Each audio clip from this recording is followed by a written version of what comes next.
Hello everyone, my name is Josiah Ammons. I am from Overflow Church in Valrico, Florida, and I'll be presenting stand-up comedy. Yeah! Show of hands. Has anyone ever been in an extremely uncomfortable situation where they just felt like totally out of place?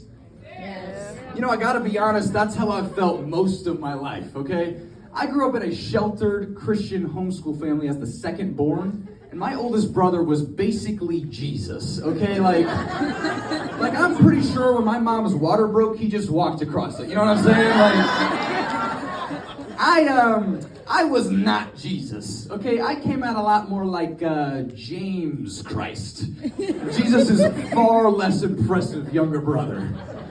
Jesus, what a tough act to follow, you know what I'm saying? You ever felt like James felt like the main dude from Sky High, or like Maribel from Encanto just like waiting for his powers to come in, you know what I'm saying? Like, he's watching his brother raise people from the dead, and somebody comes up to him like, James, my cousin's sick. He's like, we got different dads, so, like,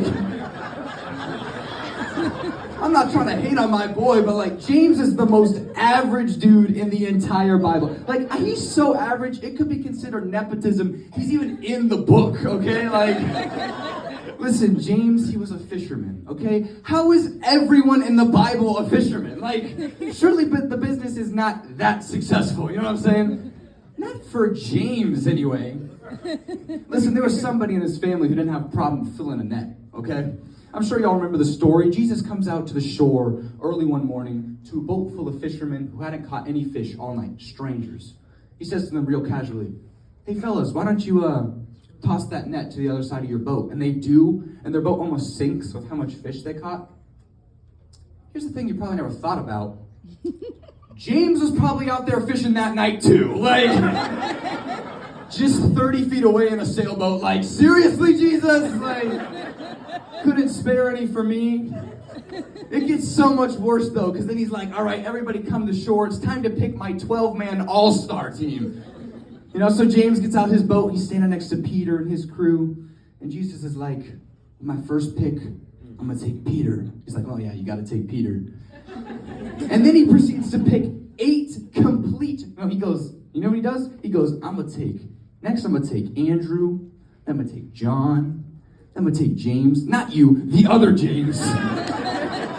And then he proceeds to pick 8 complete strangers, like, including a despised tax collector, a dude named Thaddeus, and a guy he literally knew was going to kill him. Like, how sad is that? Can you imagine discovering in the same 20 minutes your brother has superpowers, he assembles the Avengers, and then he leaves? Like, can you imagine not being in your own brother's top 12 favorite people? Like, I think maybe James thought, I'm going to work really hard over these next 3 years. I'm going to prove myself to the disciples.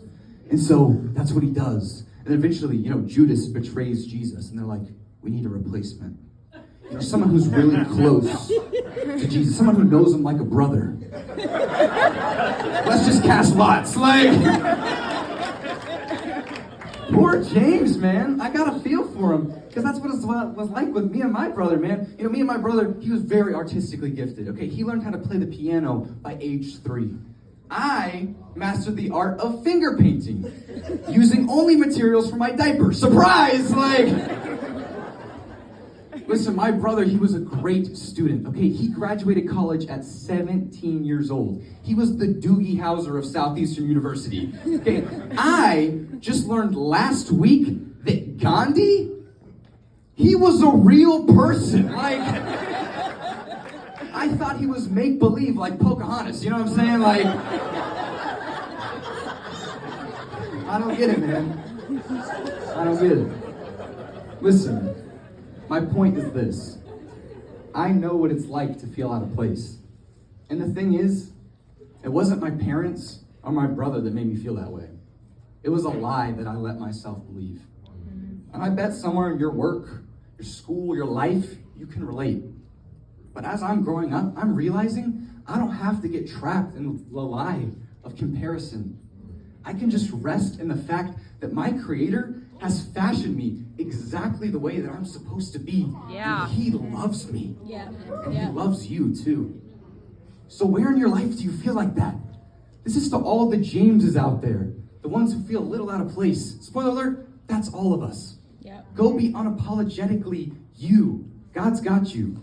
Even the finger painters. Thank you. Yeah.